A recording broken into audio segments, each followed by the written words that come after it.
వచ్చినాక 3 పువ్వులు 6 కాయలు అన్నట్టున్నది. కాంగ్రెస్ చెప్పేది ఒకటి, అది చేసేది ఒకటి. ఎందుకంటే 50 ఏళ్ళ నుంచి చూస్తున్నాము, మన ప్రజలను ఎట్లా మభ్య పెట్టాలి, ఎట్లా మోసం చేయాలనేది వాళ్ళకి ఒక్కరికి ఇంకోళ్ళకి ఎవరు తెలియదు. ఇంకో ఏ పార్టీ వచ్చినా తెలియదు వాళ్ళకి. వీళ్ళు మాత్రం వల్ల నైపుణ్యత ఉంది వాళ్ళకి. ఎందుకంటే ఆటో డ్రైవర్లు నేను 12,000 రూపాయలు ఇవ్వని అడగలే, నువ్వు ఇస్తాను మాకు ఇచ్చేయి. నువ్వు మామూలు మా లెక్క మర్చిపోతే మర్చిపోతాము. నువ్వు ఒక రాష్ట్రానికి సీఎం, ఎన్నికల మేనిఫెస్టోలో పెట్టినావు, 12,000 ఇస్తాను, ఫ్రీ బస్ పెట్టినావు. అది మాకు శాపం అయింది. అయినప్పటికీ కూడా మేమేదో మా జీవనోపాధి మేము కలుపుకుంటున్నాం. వచ్చినా రాకపోయినా మేము అడుగుతలేము. మా భార్య పిల్లలు రోడ్డు మీదకి వచ్చారు, ఫీజులు కట్టలేని స్థితిలో మేము ఉన్నాం. ఈ రోజు ఇంత దరిద్రంగా ఆటో డ్రైవర్లను తయారు చేసినామంటే మొత్తం టోటల్ గా ట్రాన్స్పోర్ట్ రంగాన్ని దివాలా తీసిందంటే ఈ యొక్క కాంగ్రెస్ గవర్నమెంట్. ఈ ట్రాన్స్పోర్ట్ వల్ల దివాలా చేయడం వల్ల అన్ని ఛార్జీలు పెరుగుతుంది. కాబట్టి ఆటో డ్రైవర్లకు మార్పు అన్నారు. ఎట్లా ఉంది? ఏ మార్పు ఏం లేదు, అదే పాత మార్పే ఉంది. మార్పు అనేది ఏం లేదు. రేవంత్ రెడ్డి రావాలి, కాంగ్రెస్ రావాలి అన్నాడు, ఫ్రీ బస్ అన్నాడు. ఫ్రీ బస్ వల్ల మీకు ఎట్లా ఉంది? మేము అనుకున్నాము రేవంత్ రెడ్డి మా హీరో అనుకున్నాం. ఫస్ట్ ఆయన తిరిగినప్పుడు చెప్పే మాటలను బట్టి చూస్తే ఇటువంటి సీఎం రాడు అనుకున్నాం. ఆయన చెప్పిన మాటలు గుండె కుదిరేట్టు మాట్లాడాడు. అవన్నీ మర్చిపోయాడు. మాకే పోటీ పెట్టాడు. డిస్ట్రిక్ట్ పనులు తీసుకొచ్చి ఇక్కడ తిప్పుతుండు. ఎందుకు తిప్పుతుండే అక్కడ గిరాకీ లేదు, దానికని నడుపుకుంటున్నాం. మీరు ఏమన్నదో అని అట్లా పెట్టేసాడు. ఆటో డ్రైవర్లకు సంక్షేమ బోర్డు ఏర్పాటు చేస్తున్నాడు.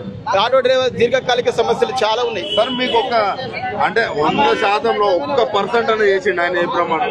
0% అని మాకు చేసింది ఏం లేదు. మేము ఆకలి సావులతో 100 మంది ఆటో డ్రైవర్ వచ్చారు ఇప్పటి వరకు, ఒక్కరిని పరిగణించలేను. అదే వేరే చనిపోతే వాళ్ళ ఇంటికి పోతే ఇప్పుడు ఏమంటుండే, మహిళల్ని కోటీశ్వరాలు చేస్తున్నాము, ఫ్రీ బస్ వస్తున్నాయి, అలా 6,000 వస్తానే అంటాడు. మీ ఆవిడ ఇట్లా 6,000 తెస్తలేరా? పోయి ఫ్రీ బస్సులలో తిరిగి 6,000 తెస్తలే? 6,000 లేవు, 6 పైసలు లేవు.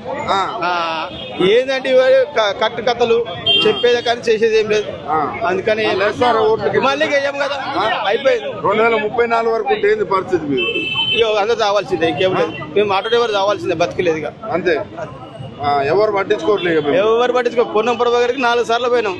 పేపర్లు ఇచ్చినప్పుడు అలా చదువుతుండు, మంచిగా మాట్లాడుతుండు, టీలు ఇస్తుండు, చాయ్ ఇస్తుండు, లేదు తమ్ముడు చేస్తాం అట్లేం కాదు చేస్తా అంటాడు, బిస్కెట్లు ఇస్తాడు, పోతాడు. సరే మేము కూడా అలా పోయినప్పుడు మా సార్ కదా అని మేము అనుకుంటాము. కానీ వెనకమర కొడుతుండు, తెలుస్తలేదు, అర్థమైతలేదు. ఇప్పటి వరకు ఆ ఫైల్ కదిలేదు లేదు.